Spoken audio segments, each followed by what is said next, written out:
जिल्ह्याची खबरबात या बातमीपत्राचे प्रायोजक आहेत Mac care super speciality hospital Ahmednagar.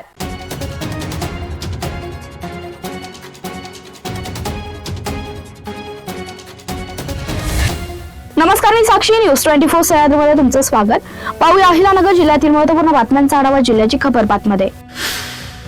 प्रामाणिकपणे सहकार्य केल्यास तुमच्या पाठीशी खंबीर उभा राहील, मात्र जनतेच्या प्रश्नामध्ये हलगर्जीपणा, कुचराई किंवा दिरंगाई सहन केली जाणार नाही। दोषी आढळल्यास त्वरित कारवाई होईल, असा इशारा आमदार विठ्ठलराव लंगे यांनी आढावा बैठकीत दिला। बैठकीत महसूल, कृषी, पोलीस, आरोग्य व इतर सर्व विभागाच्या कामकाजाचा आढावा घेण्यात आला।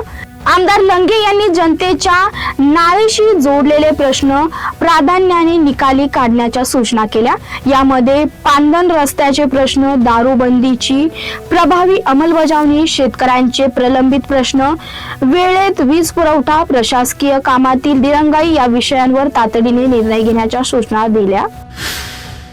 बातमी आहे अहिलानगर तालुक्यातील एका वयस्कर व्यक्तीच्या निधनानंतर थोड्याच वेळात त्याच्या पाळीव कुत्र्याचाही मृत्यू झाल्याची हृदयस्पर्शी घटना वडगाव तांदळी गावात घडली आहे। कैलासवासी चंद्रभान विष्णू सोनवणे यांचे गुरुवारी वृद्धापकाळाने दुःखद निधन झालं। मात्र या घटनेनंतर अवघ्या काही वेळातच त्यांच्या वर्षानुवर्षाचा सोबती असलेला पाळीव कुत्रा शेरू याचाही त्या व्यक्तीच्या मृतदेहापाशी मृत्यू झाल्याने पंचक्रोशीत हळहळ व्यक्त होत आहे।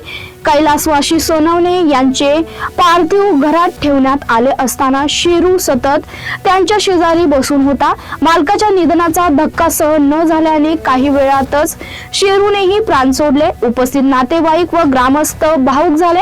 या घटनेने माणूस आणि प्राणी यांच्यातील अटूट नातं, निष्ठा आणि प्रेम अधोरेखित झालं असून गावात सर्वत्र या घटनेची चर्चा होत आहे। कैलासवासी चंद्रभान सोनवणे यांच्या पश्चात मुलगा विलास सोनवणे, मुलगी जया गांगर्डे, ज्योती कदम, रेश्मा बेल्लेकर असा दुःखांकित परिवार आहे। दरम्यान जिल्हा परिषद सदस्य अभिलाष पाटील घिगे यांनी कुटुंबाची भेट घेऊन सांत्वन केलं असून ही घटना माणूस प्राणी नात्याचं दुर्मिळ उदाहरण असल्याची भावना व्यक्त केली आहे। शेवगाव तालुक्यातील बोदेगाव येथील सतीश बाबासाहेब खरात यांच्या बोधेश्वर ॲग्रो अँड फर्निचर टेक्स या बी बियाणाच्या दुकानाला बुधवार दिनांक 8 जानेवारीच्या मध्यरात्री अचानकपणे शॉर्ट सर्किट होऊन आग लागल्याने या आगीत सुमारे 35 ते 40 लाखांचं मोठं नुकसान झालं। यामध्ये कांदा बियाणे, सरकी बियाणे, खते, कीटनाशके, भाजीपाला बियाणे, तणनाशक, बुरशीनाशक असा विविध प्रकारचा माल भस्मसात होऊन माझे मोठ्या प्रमाणात नुकसान झाल्याची माहिती दुकान मालक सतीश खरात यांनी दिली असून दुकानाच्या शेजारी राहत असलेल्या इसमाने मध्यरात्री आग लागल्याची माहिती दिल्याने गंगामाई कारखान्याच्या अग्निशामक दलाला पाचारण केल्यामुळे आणि त्याच्या अथक प्रयत्नांमुळे किमान 2 तास आग विझवण्यात यश आलंय। अन्यथा ही शेजारील दुकाने ही आगीत भस्मसात झाली असती। आगीचा लोट खूप मोठा असल्याने आणि दुकानांमध्ये औषधाच्या बाटल्या असल्याने त्याचा स्फोट होत असल्याने आग वाढत होती, त्यामुळे आग विझवण्यात विलंब लागला होता। या आगीमुळे माझं किमान 35 ते 40 लाखांचं नुकसान झालं असून याबाबत शेवगाव पोलिसात मी तक्रारही दाखल केली असल्याने मला तातडीने नुकसान भरपाई मिळावी अशी मागणी सतीश खरात यांनी केली आहे। रात्री 12:30 वाजता आलो असता माझ्या दुकानाला आग लागली होती। लोक दुकान आग लागली होती ते पाण्याने इजाचा प्रयत्न करत होते, परंतु ते इजत नसल्यामुळे आम्ही मग अग्निशामक दलाला फोन केला। अग्निशामक दल आला, आल्यानंतर त्यांनी इजाचा 1 ते 1.5 तास प्रयत्न केला आणि त्याच्यामुळं ते इजला गेलं।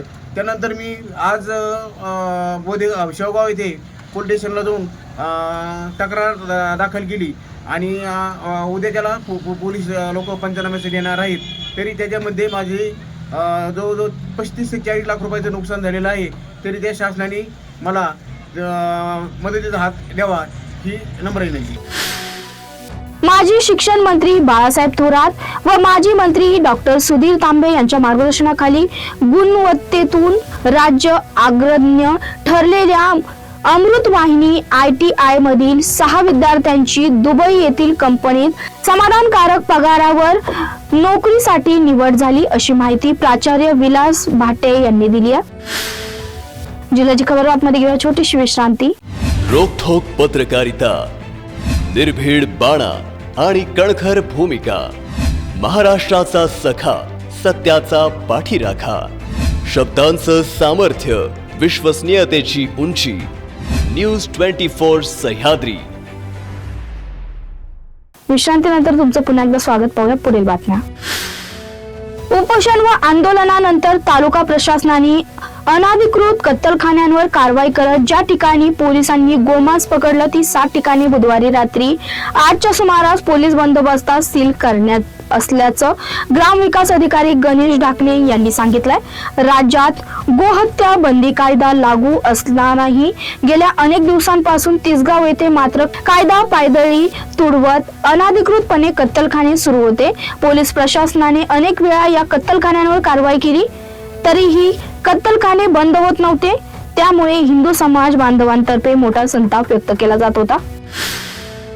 कोपरगाव तालुक्यात शेतकऱ्यांना युरिया खत वेळेत मिळत नसल्यामुळे जिल्हा कृषी अधीक्षक यांना पत्रव्यवहार करूनही सुधारणा न झाल्यामुळे आमदार आशुतोष काळे यांनी जिल्हा कृषी अधीक्षक व युरिया सप्लायर कंपनीच्या प्राधिकरणाची संयुक्त बैठक घेऊन कारणे सांगू नका, युरिया किती देणार ते सांगा असा आक्रमक पवित्रा घेतला। त्यामुळे सर्व कंपन्यांच्या प्रतिनिधींनी मिळून कोपरगाव तालुक्याला एका महिन्यात 2000 टन युरियाचा पुरवठा करणार असल्याचं सांगितलं। छत्रपती संभाजीनगर चाळीसगाव रस्त्यावरील कन्नड घाटात बुधवारी रात्री उशिरा झालेल्या भीषण मोटार अपघातात शेवगाव येथील 3 तरुणांचा जागीच मृत्यू झाला, तसेच अन्य 4 तरुण गंभीर जखमी झाले। जखमींवर चाळीसगाव येथील ग्रामीण रुग्णालयात उपचार सुरू आहे। या प्रकरणी चाळीसगाव ग्रामीण पोलीस ठाण्यात अकस्मात मृत्यूची नोंद करण्यात आली आहे। शिर्डी येथील भक्तिनिवास येथील गेटवर ठेवलेली बॅग चोरणाऱ्या दोघांना अटक करण्यात स्थानिक गुन्हे शाखेच्या पथकाला यश आलंय। आरोपीकडून 60,000चा मुद्देमाल जप्त करण्यात आलाय। आशिष रवींद्र मंगलमय विठ्ठल संजय पवार असे अटक केलेल्या आरोपीची नावे आहेत। कर्नाटक येथील पूजिता गोविंद रेड्डी हे शनिवारी शिर्डी येथे आले होते। ते दर्शन घेऊन साईबाबा देवस्थान मधील भक्ती निवासात थांबले होते। त्यांनी मोबाईल, अमेरिकन चलन आणि आधार कार्ड, क्रेडिट कार्ड बॅगेत ठेवलं होतं। शहरातील प्रसिद्ध फोटोग्राफरचा कॅमेरा पळवणारे आरोपी 12 तासात श्रीगोंदा पोलिसांनी गजाआड केल्यात। प्रसाद तात्याराम झराड, प्रतीक बिभीषण कराळे, विनायक गौतम दांडगे यांना ताब्यात घेतलाय। त्यांच्याकडून गुन्ह्यात वापरलेली काळ्या रंगाची स्विफ्ट कार, काळ्या रंगाची बिना नंबरची बुलेट आणि फोटोग्राफरचा कॅमेरा असा एकूण 11.5 लाखांचा मुद्देमाल जप्त केला। जिल्ह्याची खबर बातमीमध्ये आपण इथेच थांबतोय, मात्र तुम्ही पाहता न्यूज 24 सह्याद्री।